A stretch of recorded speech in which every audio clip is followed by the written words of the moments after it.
আসসালামু আলাইকুম রহমতুল্লাহ বারাকাতুহু। প্রথম প্রশ্ন করেছেন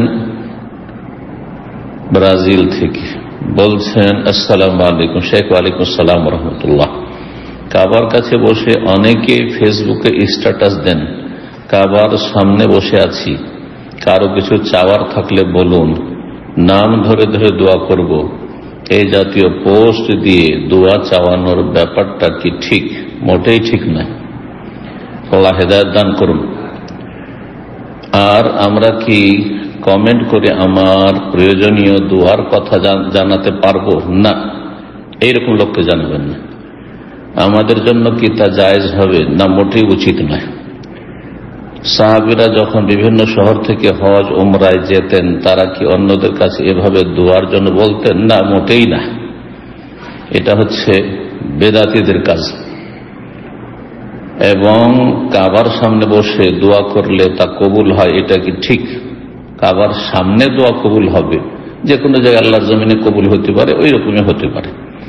কিন্তু হজ এবং উমরার যেসব মাশায়েরে নির্দিষ্ট জায়গায় দোয়া কবুলের কথা হাদিসে রয়েছে, তার একটি হচ্ছে সাফা, আর একটি হচ্ছে মারওয়া, আর একটি হচ্ছে আপনার মুজদালিফা, আর একটি হচ্ছে আরাফা।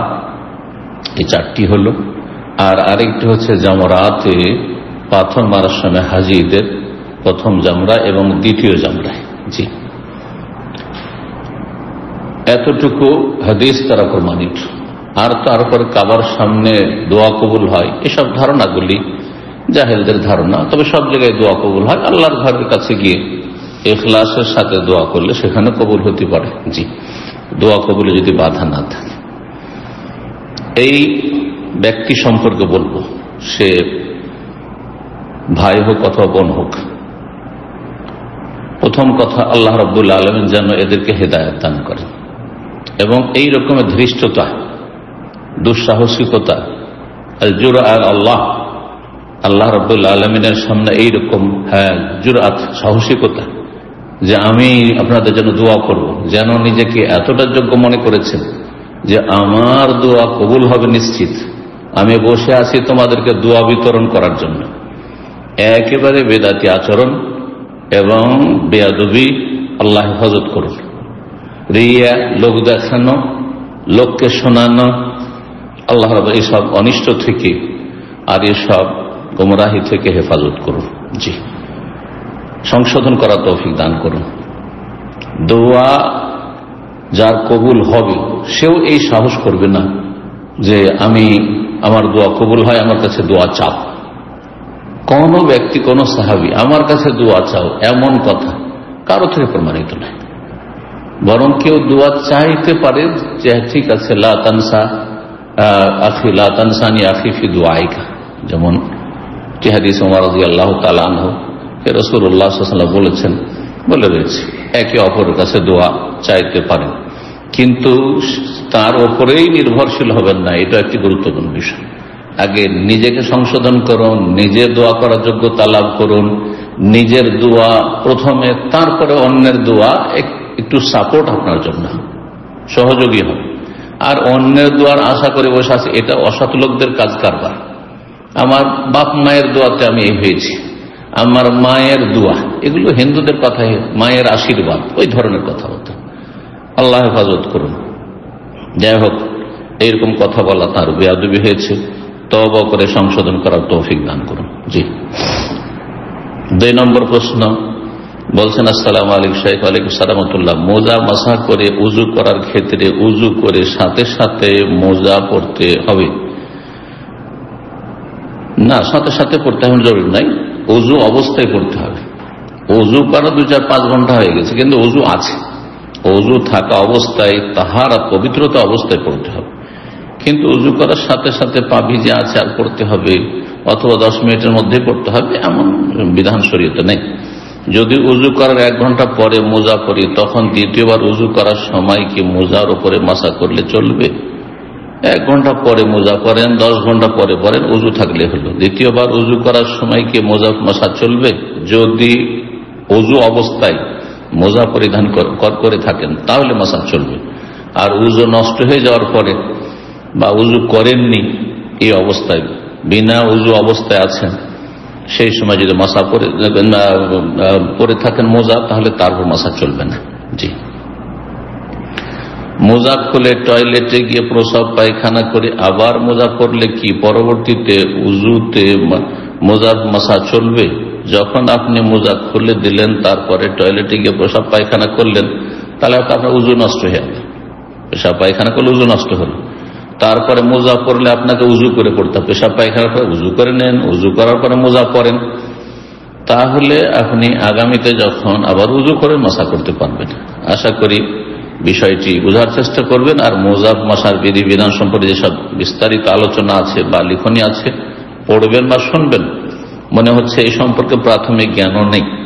আল্লাহ হিদায়াত দান করুন। 3 নম্বর প্রশ্ন বলছেন, আসসালামু আলাইকুম শেখ। ওয়ালাইকুম আসসালাম ওয়া রাহমাতুল্লাহ। আমি একটা কাপড়ের দোকান খুলব, তো মেয়েদের পোশাকও থাকবে। অনেক মেয়ে বেপরদা হয়ে আসে, যেমন মুখটা দেখা যায়, সেক্ষেত্রে তার কাছে পোশাক বিক্রি করা কি জায়েজ হবে? কেন জায়েজ হবে না? হ্যাঁ, শরীয়তে এমন যদি কঠোরতা থাকতো, তাহলে আজকাল শরীয়ত পালন করা মুশকিল। তাহলে রাস্তাঘাটে বের হওয়া যাবে। রাস্তাঘাটে বের হবো, সেখানেও তো চেহারা খুলে সামনে দিয়ে চলাফেরা করবে মহিলারা, হাফ প্যান্ট পরে চলাফেরা করছে, তাহলে আমাদের রাস্তাঘাটে নামাই যাবে না। ঘরে বউর সাথে চুরি পরে বসে থাকতে হবে। জি, এভাবে কি করে সংসার চলবে, দুনিয়া চলবে? না, মোটেই না।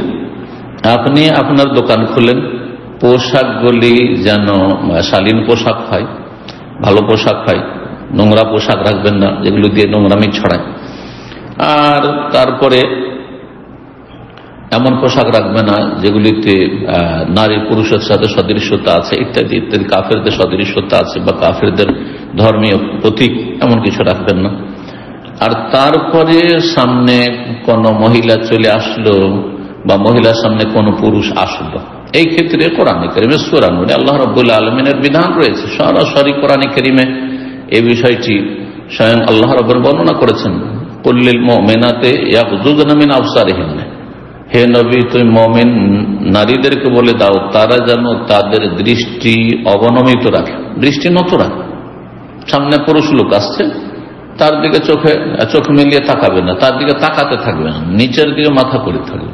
প্রয়োজন কথা বলতে হলে নিচের দিকে মাথা করে, এই নয় যে পুরুষের দিকে তাকিয়ে কথা বলছে। কাস্টমারের সাথে অনেক সময় দোকানপাটে কথা বলছেন, অথবা আপনি যে কোনো ক্ষেত্রে আত্মীয় স্বজন যারা নন মাহরুম তাদের সাথে কথা বলছেন, তাদের দিকে তাকিয়ে নেন। ইয়াগযুযনা মিন আবসারিহিন্না, মহিলারাও দৃষ্টি নত রাখবে জি পুরুষের সামনে। ঠিক ওই রকমই ওয়াকুল্লিল মুমিনিনা ইয়াগুদ্দু মিন আবসারিহিম, আল্লাহ বলেছেন মুমিন পুরুষদেরকে বলে দাও, তারা যেন তাদের দৃষ্টিকে নত রাখে। সামনে মহিলা পড়ে যাচ্ছে, যে কোনো জায়গায়, আপনার দোকানপাটে হোক, রাস্তাঘাটে হোক, আপনার এয়ারপোর্টে হোক, আর বাস স্ট্যান্ডে হোক, দেশে হোক, বিদেশে, যেখানে হোক না কেন, ঘরে হোক বাইরে হোক, বেগানা মহিলা সামনে পড়ছে, ইয়াগুদ্দু মিন আবসারিহিম, তাহলে পুরুষ মুমিনদেরকে বলে দাও, তারা যেন তাদের দৃষ্টিকে নত রাখে, চোখে চোখ দিয়ে তাকাবেন না, তাদের চেহারার দিকে তাকিয়ে থাকবেন না ফেল ফেল করে। আল্লাহ রাব্বুল আলামিন সঠিক বুঝ দান করুন এবং মধ্যম পন্থা অবলম্বন করার তৌফিক দান করুন, হালাল রুজি গ্রহণের তৌফিক দান করুন। জি, আপনি এইরকম ব্যবসা করতে পারবেন, কোনো অসুবিধা নেই। আপনার দোকানে মহিলা কাস্টমার আসছে, পুরুষ কাস্টমার আসছে, তাতে যায় আসে না, কিন্তু মহিলা দিকে তাকিয়ে থাকবেন। কিছু কিছু বদচরিত্রের লোক আছে, মহিলা কাস্টমার আসে, তার সাথে মেতে উঠলো, তার সাথে গল্প লম্বা চলছে আর হাসি খুশি চলছে। আর পুরুষ যদি কাস্টমার চলে আসে, মহিলাও এসছে কাস্টমার পুরুষ, তাহলে পুরুষের দিকে তাকাচ্ছে না, ভুরুক্ষেপ করছে না। জি, এরা হচ্ছে বদচরিত্রের লোক, এরা হচ্ছে নোংরা। 4 নম্বর প্রশ্ন বলছেন, আসসালামু আলাইকুম শেখ। ওয়ালাইকুম আসসালাম ওয়া রাহমাতুল্লাহ। আমার ছোট ভাই বিজনেস ম্যানেজমেন্ট বিষয়ে ডিগ্রি কারিগরি কলেজে পড়ছে। এইরকম বিষয়গুলোতে প্রায় ইসলাম বিরোধী অর্থনীতি ব্যবস্থা শিক্ষা দিয়ে থাকে। আল্লাহ দায়িত্বশীলদেরকে হিদায়াত দান করুন এবং সঠিক শিক্ষা ব্যবস্থা গ্রহণের তৌফিক দান করুন। যেমন সুদের অঙ্ক, শেখ আমাকে বাসা থেকে আমার ভাইয়ের কলেজের বেতন বিকাশের মাধ্যমে দেওয়ার কথা বলা হয়েছে। যদি আমি আমার ছোট ভাইয়ের বই পড়ে দেখিনি যে ওইখানে কি শেখানো হচ্ছে, সাধারণত যা পড়াই তা দেখে অনুমান করে বলছি, এবং আমার ছোট ভাইও ইসলাম মেনে চলে, আর ও নিজেও সুদি কিছুর সাথে জড়াতে চাই না, কিন্তু অনেক সময় মানুষ সার্টিফিকেট পাওয়ার জন্য পড়ে, সে আমি কি টাকা পাঠালে গুনাহগার হব? গুনাহগার হবেন না, কারণ বিশেষ করে ছেলেদের লেখাপড়ার প্রয়োজন রয়েছে বিভিন্ন এইসব সাবজেক্টগুলো, যদিও সেসব সাবজেক্টে অনেক হারাম কথা, নাজায়েজ কথা, ইসলাম বিরোধী কথা, গুনহার কথা, সুদের অঙ্ক ইত্যাদি ইত্যাদি রয়েছে। আল্লাহ রাব্বুল আলামিন আমাদেরকে যথাসাধ্য দিন পালনে তৌফিক দান করুন। আর যেখানে আমরা অপারগ হচ্ছি কিন্তু আমাদের সার্টিফিকেটের প্রয়োজন রয়েছে। আজকাল শিক্ষাগত যোগ্যতা ছাড়া দুনিয়ায় কোনো জায়গায় প্রতিষ্ঠিত হওয়া যাবে না বা রোজগারের রাস্তা সংকুচিত হয়ে আসবে। সুতরাং লেখাপড়ার রাস্তা বন্ধ করে দিবেন, তার হারাম কিছু সিলেবাসে রেখেছে সেই জন্য এমনটা মোটেই নয়। তবে মেয়েদের ক্ষেত্রে বলবো যে এইসব প্রতিষ্ঠানে পড়াবেন না, যেখানে সহশিক্ষা, যেখানে হারাম শিক্ষা ব্যবস্থা, যেখানে অবৈধ হারাম কথাবার্তা রয়েছে তাদের পাঠ্যপুস্তকে, অবশ্যই মেয়েদেরকে পড়াবেন না। ইসলামিক প্রতিষ্ঠানে মাদ্রাসা পড়াবেন। মেয়েদেরকে স্কুল, কলেজ, ইউনিভার্সিটি পড়ে দুনিয়ার শিক্ষায় শিক্ষিতা হইতে হবে না, এটা ইসলাম সমর্থন করে না। যদি সেখানে বাধা থাকে ইসলামী, যদি বাধা না থাকে মাশাআল্লাহ, মেয়েদের জন্য বিশ্ববিদ্যালয় রয়েছে, মেডিকেল কলেজ রয়েছে, আর পর্দার মধ্যে পড়ার স্বাধীনতা রয়েছে, আর তারপরে মহিলা শিক্ষিকার মাধ্যমে তাদেরকে পাঠদান করা হচ্ছে, তাহলে মহিলারা উচ্চশিক্ষা লাভ করতে পারে। ইসলাম উচ্চশিক্ষা বাধা দেয় না, কিন্তু নাজায়েজ হারাম জীবনযাপনে বাধা অবশ্য দেয়, কারণ সেটা জাহান্নামে নিয়ে যাবে, জান্নাতে যেতে বাধা সৃষ্টি করবে। আল্লাহ সঠিক বুঝ দান করবে। 5 নম্বর প্রশ্ন। আসসালামু আলাইকুম সাহেব। ওয়ালাইকুম সালাম। ফেসবুকে একজন আলেম পোস্ট করেছেন হাইনার গোশত খাওয়া জায়েজ, কিন্তু হাইনা তো মারাত্মক হিংস্র স্বভাবের শিকারী প্রাণী, তার শরীর থেকে অত্যাধিক দুর্গন্ধ বের হয়, আসলে কি হাইনা খাওয়া জায়েজ? হাইনাকে আরবিতে দাবউন বলা হয়, দদ বা আইন। তো এই দাবউন মানে হচ্ছে হাইনা। আমরা যখন ছোটদের পড়তাম তখন আমাদের ওস্তাদেরা উর্দু মিডিয়াম পড়াইতো আর বলতো, সেটাকে বাংলা বুঝিয়ে দিত আমাদেরকে যে বিজি, কিন্তু এটা বিজি না, এটা হাইনা। দাবউন মানে হাইনা। হাইনা খাওয়া জায়েজ কিনা এই ক্ষেত্রে আমি একটি ফতোয়া আপনাদের সামনে নকল করি। বলছেন ইখতিলাফ আহলুল ইলমি ফি হুকমি আকলি যাব আলা কাওলাইন, উলামায়ে কিরামদের দুটো মত রয়েছে যে হাইনার গোশত খাওয়া জায়েজ কিনা। প্রথম উক্তি হচ্ছে আত-তাহরিম, হারাম, হাইনার গোশত খাওয়া হারাম। ওয়া কাউলুল হানাফিয়া, এটি হচ্ছে হানাফি মাযহাবের উক্তি বা ফতোয়া। তাদের দলিল সহিহ মুসলিমের হাদিস 1932, আবু সালাবা আল খুশানী রাদিয়াল্লাহু তাআলা আনহু বর্ণিত, তিনি বলছেন আন্না রাসূলুল্লাহ সাল্লাল্লাহু আলাইহি ওয়াসাল্লাম নাহা আন আকলি কুল্লি যী নাবি মিনাস সাব'। রাসূলুল্লাহ সাল্লাল্লাহু আলাইহি ওয়াসাল্লাম এমন পশুর গোশত খেতে নিষেধ করেছেন যার খাড়া দাঁত রয়েছে, যী নাব, খাড়া দাঁত রয়েছে, মিনাস সাবআ, হিংস্র পশু থেকে, হিংস্র পশু আর তার খাড়া খাড়া দাঁত রয়েছে। দেখেন যেমন বিড়ালের, কুকুরের খাড়া খাড়া দাঁত রয়েছে, শৃগালের, খেকশিয়াল, এইরকমই হাইনা। তো খাড়া দাঁত রয়েছে এমন পশু, আর তার সাব, হিংস্র, মানুষের আক্রমণ করে দেয়। তো এইরকম পশুর গোশত খেতে নিষেধ করেছেন। আর এই দলিলের ব্যাখ্যা হচ্ছে যে যেহেতু হায়না হচ্ছে খাড়া দাঁত বিশিষ্ট পশু আর হিংস্র পশু, সুতরাং তার গোশত খাওয়া হারাম। আর একটি রওয়ায়াত রয়েছে খুজাইমিন জাযা থেকে, বলছেন সাআলতু রাসূলুল্লাহ আন আকলি দাবই, রাসূলুল্লাহ সাল্লাল্লাহু জিজ্ঞেস করলাম হায়নার গোশত খাওয়া সম্পর্কে। ফাকালা আওয়া ইয়াকুলু দাবা আহাদুন, হায়নার গোশত আবার কেউ খায়? ওয়া সাআলতু আনি যিবি, আর তারপরে নেকড়ে বাঘের গোশত খাওয়া সম্পর্কে জিজ্ঞেস করলাম। ফাকালা আওয়া ইয়াকুলু যিবা আহাদুন ফিহি খায়র, এমন কোন ব্যক্তি আছে যে নেকড়ে বাঘের গোশত খেতে পারে যার মধ্যে কল্যাণ রয়েছে? কোন কল্যাণ নেই যদি কেউ খায়। ইমাম তিরমিজি হাদিসটি তার সুনানে তিরমিজিতে বর্ণনা করেছেন, 1792 নম্বর হাদিস। কিন্তু এই হাদিসটি সম্পর্কে ইমাম তিরমিজি বলছেন হাযা হাদিসুন লাইসা ইসনাদুহু বিল কওয়ি, এই হাদিসটি যদি সহিহ হয়ে যায় তাহলে স্পষ্ট যে হায়নার গোশত খাওয়া হারাম। ভালো মানুষ কি খেতে পারে কেউ যার মধ্যে কল্যাণ রয়েছে? জি, তো এই হাদিস আল্লামা আলবানীও হাদিসটিকে জয়ীফ বলেছেন, জয়ীফ তিরমিজিতে নিয়ে এসেছেন। এটি একটি মত। জি, তবে এই মতটিতে সতর্কতা রয়েছে, সতর্কতা রয়েছে যে আমরা সন্দেহের ঊর্ধ্বে থাকলাম। দ্বিতীয় মত হচ্ছে আল হিল্লু আল ইবাহা, হালাল, হাইনার গোশত খাওয়া হালাল, আর মুবাহ জায়েজ, যদি রুচি হয় কেউ খেতে পারে। যেমন দব, সান্ডার গোশত রুচি হলে নবী সাল্লাল্লাহু আলাইহি ওয়াসাল্লাম খাননি, কিন্তু সাহাবীরা খেয়েছেন। দব মানে যেটি সান্ডা আরো দেশে পাওয়া যায়। আবার সান্ডাকে, দবকে আমাদের দেশের এক শ্রেণীর মৌলভী সাহেবরা অল্প বিদ্যা নিয়ে বলে যে এটা হচ্ছে গুই সাপ। না, গুই সাপ নাই। গুই সাপ আর দব, সান্ডাতে অনেক পার্থক্য রয়েছে। যে গুই সাপ খাওয়া হারাম, আর দব খাওয়া যায়, যদি রুচি হয় খেতে পারেন, এটি হচ্ছে সঠিক মত। এখন দবন যেটি হাইনা হালাল, দ্বিতীয় মতে ওয়া কাউলু আকসারিল উলামা, এই ফতোয়া বলা হচ্ছে অধিকাংশ আলেমদের মত যে সেটা জায়েজ, হালাল। মুসান্নাফ ইবনে আবি শাইবায় রয়েছে হাদিস, মুসান্নাফ আব্দুর রাজ্জাকে রয়েছে, আলী ইবনে ওমর, ইবনে আব্বাস, জাবের, আবু হুরায়রা, সাদ বিন আবি ওয়াক্কাস, আবু সাঈদ খুদরি, এতগুলি সাহাবায়ে কেরাম থেকে বর্ণিত হয়েছে। আর এই মতটি হচ্ছে ইমাম আবু ইউসুফ, যে ইমাম আবু হানিফার বিশিষ্ট ছাত্র, এবং ইমাম মুহাম্মদ, যিনি বিশিষ্ট ছাত্র ইমাম আবু হানিফা রাহিমাহুল্লাহ, হানাফি মাযহাবের এই দুইজন ইমাম, ইমাম আবু হানিফা রাহিমাহুল্লাহ ডান হাত বাম হাত, তারাও বলছেন যে হালাল। এই মতটি হচ্ছে তিন মাযহাব, শাফিঈ, হাম্বলি মত, জাহেরি মত। জি, আল ইমাম শাফির বা শাফি মাযহাবের যে কিতাব রয়েছে, দ্বিতীয় খণ্ড 272 পৃষ্ঠা, ইবনে হাজম মুহাল্লাই জাহিরি মাযহাবের ফিকহের কিতাব, সপ্তম খণ্ড 401 পৃষ্ঠা। দলিল হিসাবে তারা পেশ করেছেন তিরমিজির হাদিস নম্বর 851। হাদিসটি হচ্ছে এইরকম, বলছেন ইবনে আবি আম্মার যে কুলতু লিজাবির রাদিয়াল্লাহু তাআলা আনহু, জাবির রাদিয়াল্লাহু তাআলা বললাম, আদ-দাউস আস-সাইদুন হিয়া, হাইনা কি শিকারী পশু, মানে সেটা শিকার করে খেতে পারবো, যেমন খরগোশ ওই ধরনের, হরিণ ওই রকম? কালার নাম, হ্যাঁ। কুলতু আকলুহা, আচ্ছা শিকার তো করলাম, খেতে পারবো? কালার নাম, হ্যাঁ।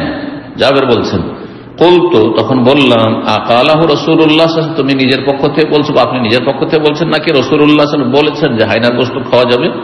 কালার নাম, হ্যাঁ বলেছেন রাসূলুল্লাহ সাল্লাল্লাহু আলাইহি ওয়াসাল্লাম। তিরমিজির হাদিস, আল্লামা আলবানী ইরওয়াউল গালিল 2494 নম্বর হাদিসটিকে সহিহ বলেছেন।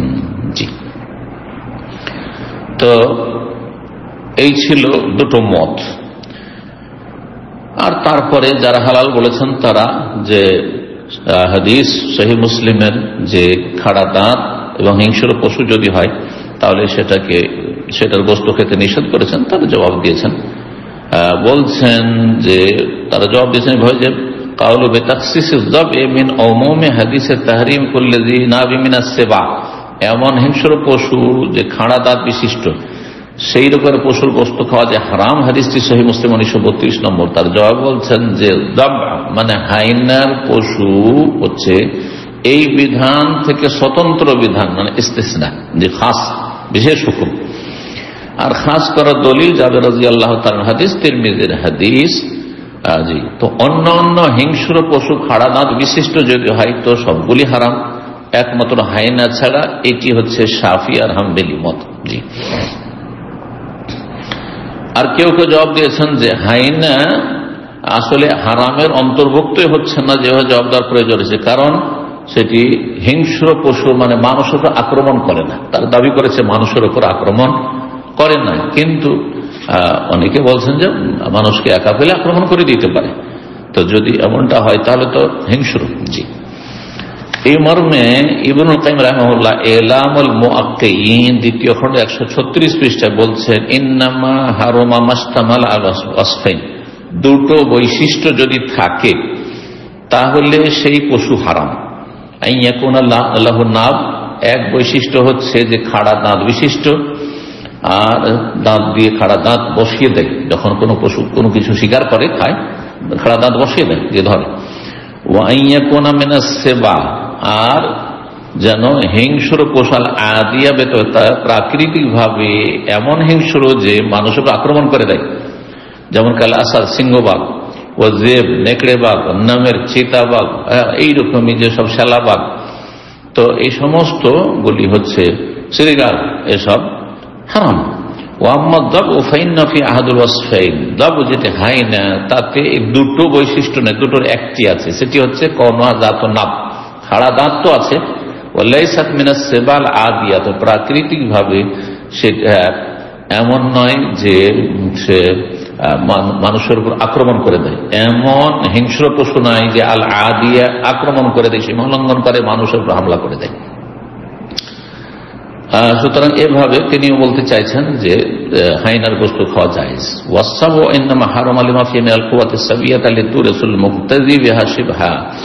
যদি হিংস্র পশু হয় তাহলে সেটা খাওয়া হারাম, কারণ সেটা খেলে সেই রকমের চরিত্র হয়ে যাবে যে ভক্ষণকারী হবে। জি, তো হাফিজ ইবনে হাজার রাহিমাহুল্লাহ ফাথুল বারী নবম খণ্ড 568 পৃষ্ঠাতেও এই দুটো উত্তর সেখানে উল্লেখ করেছেন। সৌদি আরবের যে স্থায়ী ফতোয়া কমিটি লাজনা দাইমা, তাদেরও ফতোয়া কি যে আল কওলু বিইবাহাতি আকলিদ যাবে, হাইনার গোশত খাওয়া হালাল। লাজনা দাইমার ফতোয়ার 22তম খণ্ড 185 পৃষ্ঠা।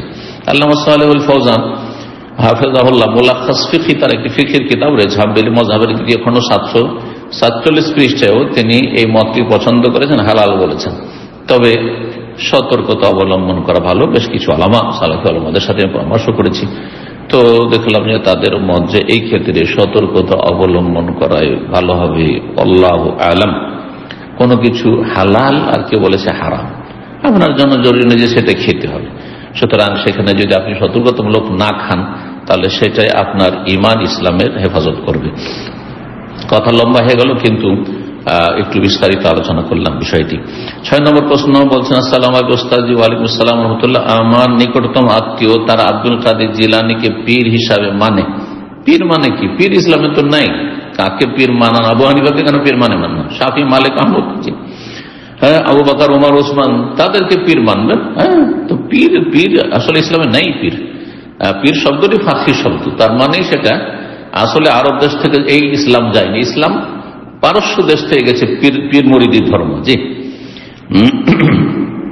এবং প্রতি বছর ওরস করে। তাদের আকীদা হলো ওরস ইসলাম না। ওরস মানে বিয়ে, বিয়ে জীবিত মানুষের, মরা মানুষের কিসের বিয়ের দিবস? মরার দিবসকে বিয়ের দিবস, ওরস, এগুলি হচ্ছে বিদআতি পথভ্রষ্টদের কথা। আল্লাহ হেদায়েত দান করুন।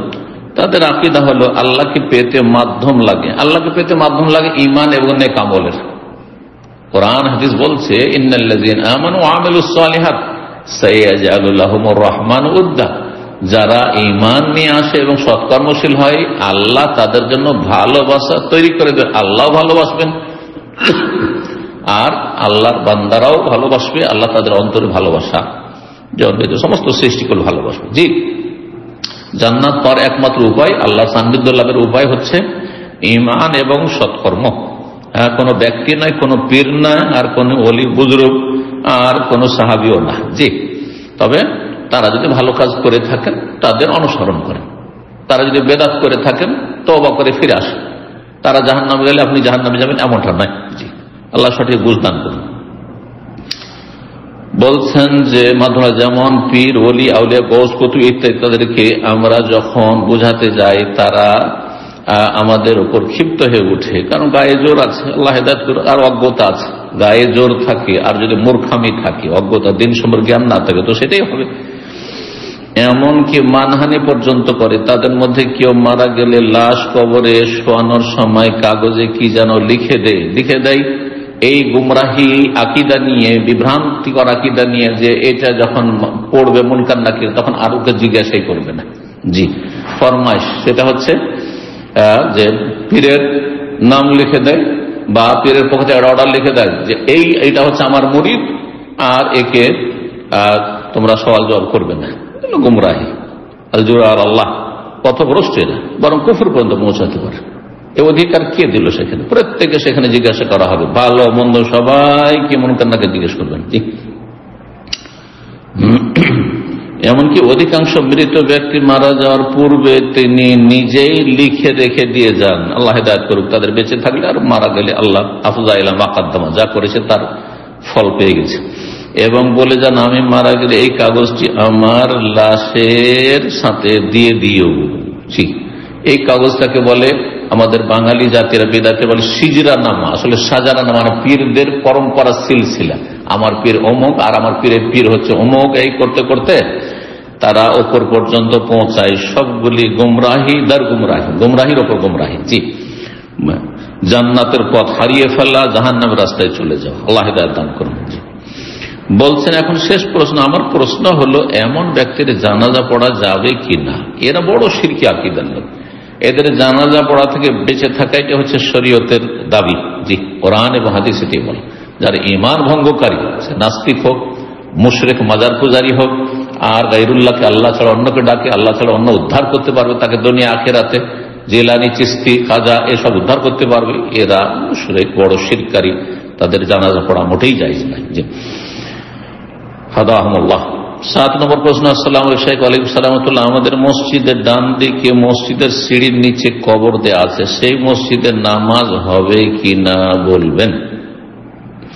যেই জায়গায় কবর দেওয়া আছে সেই জায়গা আগে যার কবর দেওয়া আছে তাদের ছিল, কিন্তু মসজিদকে যখন দিয়ে দিয়েছে, মসজিদ আগে আর পরে যদি কবর দিয়ে থাকি আর সেই মসজিদ সেটা মসজিদের অংশ হয়, তাহলে সেই কবরকে সেখান থেকে উঠিয়ে নেবে। কবর পরে দেওয়া হয়ে থাকলে, কবর আগে থেকে ছিল আর মসজিদ পরে বানানো হয়েছে, যদি এমনটা হয় তাহলে মসজিদ ভেঙে ফেলতে হবে, সেই মসজিদে সালাত মোটেই হবে না, যেই মসজিদে কবর রয়েছে মসজিদের ভিতরে।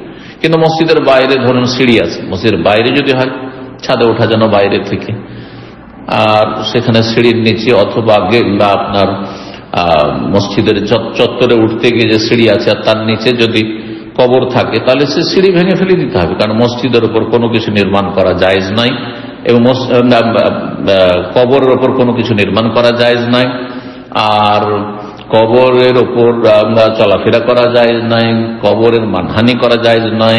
একজন মৃত মুসলিম ওই রকমই সম্মানিত শরীয়তের দৃষ্টিতে, যেমন জীবিত অবস্থায় সে সম্মানিত ছিল। জীবিত অবস্থায় একটা জীবিত মানুষ, তার ওপর দিয়ে, তার গায়ের ওপর দিয়ে কি হাঁটবে নাকি? হ্যাঁ, তাকে খুশে দিয়ে, তাকে দলে দিয়ে? না, মোটেই জায়েজ নাই। ঠিকই তেমনি মারা গেছে, তার কবর হয়েছে, তার উপর দিয়ে চলাফেরা করা, হাঁটা, তার উপর সিঁড়ি বানিয়ে সে সিঁড়ি দিয়ে উপরে উঠা, নিচে নামা মোটেই জায়েজ নাই। সবগুলি গুনার কাজ। যারা এগুলো করেছে তাদেরকে আল্লাহ হিদায়াত দান করে এবং সংশোধনের তৌফিক দান করুন। জি, 8 নম্বর প্রশ্ন বলছেন, আসসালামু আলাইকুম ওস্তাদ। ওয়ালাইকুম আসসালাম ওয়া রাহমাতুল্লাহ। কোরআন তেলাওয়াতের ক্ষেত্রে যদি আরবি হরফ উচ্চারণের সময় হরফের মাখরাজে একটু তারতম্য হয় তাহলে কি সমস্যা আছে? সমস্যা তো আছে। বড় ধরনের ভুল হয় তাহলে বড় সমস্যা আছে। বিশেষ করে সূরা ফাতিহা বড় ধরনের ভুল, যে অর্থ পাল্টে যাচ্ছে, তাহলে আপনি গুনাহগার হবেন এবং তার সাথে সালাত বাতিল হয়ে যাবে, কারণ সূরা ফাতিহা তাহলে পড়লেন না ঠিকভাবে, যেভাবে আল্লাহ নাযিল করেছেন। যেমন রা, লাম ও নুন, 8, 9 ও 10 মাখরাজ গুলো প্রায় কাছাকাছি। অনেক সময় উচ্চারণের সময় একই মাখরাজে 3টি হরফে উচ্চারণ হয়ে যায়। এই ক্ষেত্রে সমস্যা হবে কিনা? সমস্যা অবশ্যই রয়েছে, তবে যথাসাধ্য চেষ্টা করুন। যাদের বয়স বেশি হয়ে গেছে তারা পুরোপুরি শুদ্ধ উচ্চারণ করা খুব কঠিন। এই জন্য ফাত্তাকুল্লাহ মাস্তাতাতুমের ফর্মুলার আমল করুন। কোরআন কারীমে সূরা তাগাবুন আল্লাহ বলছেন, যথাসাধ্য যতটা ক্ষমতা রয়েছে ততটা আল্লাহকে ভয় করো, ততটা চেষ্টা করে যাও। আল্লাহ রাব্বুল আলামিন আপনি চেষ্টা করেছেন কিনা কোরআন শুদ্ধ করার, ইবাদত বন্দেগী শুদ্ধ করার, এটা জিজ্ঞেস করবেন। আর চেষ্টা করার পরে যদি না পারেন তো আল্লাহ ধরবেন না। লা ইউকাল্লিফুল্লাহু নাফসান ইল্লা উসআহা, মানুষের ক্ষমতার বাইরে আল্লাহ কোনো দায়িত্ব কার উপর চাপান নাই। 9 নম্বর প্রশ্ন। আসসালামু আলাইকুম শাইখ। ওয়ালাইকুম সালাম। ইসলামে থার্ড জেন্ডার বলতে কিছু আছে কি, নাকি পুরুষ বা মহিলার যে বৈশিষ্ট্য বেশি পরিলক্ষিত হয় সেই হিসাবেই বিবেচিত হবে? এই ক্ষেত্রে মানব জাতি হয় যাকার পুরুষ, আর না হলে উনসা নারী, নর অথবা নারী। আর যদি মাঝামাঝি হয়, যে নরেরও লক্ষণ রয়েছে নারীরও লক্ষণ রয়েছে, তো তাকে আরবি ভাষায় খুনসা বলা হয়। খুনসা, যেটাকে আমরা আমাদের ভাষায় হিজড়া বলে থাকি। এই হিজড়া সম্পর্কে ওলামায়ে কেরাম বেশ কিছু আহকাম, বিধিবিধান। তাহলে হিজড়া সম্পর্কে বলছিলাম যে এক ধরনের হিজড়া খুনসা গায়র মুশকিল, যে তাদেরকে চিহ্নিত করা মুশকিল নয়, কঠিন নয়। পুরুষের লক্ষণ রয়েছে, কি দেখে যে পেশাব করে, যদিও হয়তো ক্ষুদ্র হয়ে থাকে না কেন, কিন্তু পুরুষ লিঙ্গ দিয়ে, তাহলে পুরুষের সাথে তার সদৃশ্যতা রয়েছে, পুরুষের সাথে তাকে মিলিয়ে দেওয়া বিধানের দিক থেকে। আর মহিলার সাথে মিলিয়ে দেওয়া হবে, পেশাব করছে, কিন্তু মহিলাদের পেশাবের দ্বার যেমন হয় সেরকম পেশাবের দ্বার দিয়ে, সেটা ক্ষুদ্র আকারই হোক না কেন, তার দিয়ে পেশাব করছে, তাহলে মহিলাদের সাথে মিলিত করা হবে। আর শারীরিক গঠনের ক্ষেত্রে বড় হওয়ার পরে দেখা যাচ্ছে যে না, তাদের শরীর দেখে মনে হচ্ছে মহিলার মতো, তাহলে মহিলাদের সাথে তার বিধান কে মিলিয়ে দেওয়া হবে। আর যদি আরেক রকমের হিজড়া খুনসা হয়, খুনসা মুশকিল, অর্থাৎ এমন হিজড়া যাকে চিহ্নিত করা বলে মুশকিল, পুরুষের মতো লাগে না, কিছুটা পুরুষের মতো লাগছে, আবার কিছুটা মহিলার মতো লাগছে, আর দুটোর কোন একটির দিকে মেলানো যাচ্ছে, একটির সাথে মেলানো যাচ্ছে না, সেই ক্ষেত্রে খানিকটা জটিলতা রয়েছে। আর এসব বিশদ বিবরণ ফিকহের কিতাবাদিতে রয়েছে, ফতোয়ার কিতাবাদিতে রয়েছে। জি, তো জেন্ডার, যে পুরুষ নারী আর হিজড়ার অস্তিত্ব আছে, অস্তিত্বকে অস্বীকার করা যায় না। কিন্তু তৃতীয় লিঙ্গ, থার্ড জেন্ডার বলে যদি এমনটা উদ্দেশ্য কেউ করে যে কোন পুরুষ সে নারী হয়ে গেল, কোন নারী পুরুষ হয়ে গেল মেডিকেল সার্জারি বা কিছু করে, তো এটি হারাম, এটি কাবিরা গুনাহ। আর কেউ যদি এটাকে বৈধ হালাল মনে করে তো সেই ব্যক্তি কাফের, মুসলিম নয়। এবং এটি হচ্ছে কুফরি বাতিল শক্তি যে রয়েছে বিশ্বের, সেই বাতিল শক্তির একটি বাতিল এবং আপনার প্রাকৃতিক বিরোধী এজেন্ডা। আর তাতে যেসব বেদিন মুসলিমরা সাড়া দিচ্ছে তারাও বেদিন, পথভ্রষ্ট। তাদের সকলের অনিষ্ট থেকে আল্লাহ রাব্বুল কাছে আশ্রয় কামনা করি, মুসলিম জাতিকে আল্লাহ হেফাজত করুন। জি, 10 নম্বর প্রশ্ন, সর্বশেষ প্রশ্ন বলছেন, আসসালামু আলাইকুম শেখ। ওয়ালাইকুম আসসালাম ওয়া রাহমাতুল্লাহ। একিয়া ফার্নিচার নামক একটি ইন্টারন্যাশনাল কোম্পানিতে টাকা ইনভেস্ট করলে 40 দিন পর সেই টাকা ডবল রিটার্ন দিচ্ছে, এইরকম কাজ করা কি জায়েজ হবে? যদি নিশ্চিত থাকে যে 40 দিন হলে আপনাকে ডবল টাকা দেবে আর লসের কোনো ঝুঁকি নেই, আপনি শুধু নিশ্চিত জানছেন যে আমাকে এতদিন পরে এত টাকা বেশি দেওয়া হবে, তাহলে সেটা হচ্ছে আইনুর রিবা, সুদ। সুদ এর নামে হচ্ছে সুদ। আর ব্যবসা আর সুদে মূল গুরুত্বপূর্ণ পার্থক্য, বেশ কিছু পার্থক্যের মধ্যে, যে ব্যবসা বাণিজ্যে ঝুঁকি রয়েছে, যেমন লাভেরও আশা রয়েছে তেমন ক্ষতিরও বড়ই আশঙ্কা রয়েছে, রিস্ক নিতে হয় পক্ষান্তরে, আর দুটোতেই শরিক হতে হয়। আর আপনার সুদে না, সুদ মানে নিশ্চিত সে যাকে আমি টাকা দিয়েছি তার লাভ হোক লস হোক, কি হবে না হবে সেটা তার বিষয়, কিন্তু আমি মাস গেলে এত টাকা বেশি পাবো, বছরে এত টাকা বেশি পাবো, যেমন সুদী ব্যাংকের সিস্টেম রয়েছে। এটি হারাম, ধ্বংসাত্মক গুনাহ। আসসাবুল মুবাক, 7টি ধ্বংসাত্মক গুনার অন্যতম গুনাহ, এবং এদের বিরুদ্ধে আল্লাহ রাব্বুল আলামিন এবং তার রাসূল সাল্লাল্লাহু আলাইহি ওয়াসাল্লাম যুদ্ধের ঘোষণা কোরআনে কারিমে রয়েছে, ফাআযানু বিহারবিন মিনাল্লাহি ওয়া রাসূলিহি। এই জন্য সুদী কারবার যে সমস্ত দেশে চলছে, আল্লাহর গজব রয়েছে। আল্লাহ হেফাজত করুন, আল্লাহ এই অনিষ্ট থেকে মুসলিম জাতিকে বেরিয়ে আসার তৌফিক দান করুন। কাফেরদের অনুকরণ অনুসরণ থেকে আল্লাহ রাব্বুল আলামিন যেন মুসলিম সমাজকে, মুসলিম জাতিকে তওবা করে ফিরে আসার তৌফিক দান করেন। ওয়া সাল্লাল্লাহু আলা নবিয়িনা মুহাম্মদ ওয়া আলা আলিহি ওয়া সাহবিহি আজমাইন।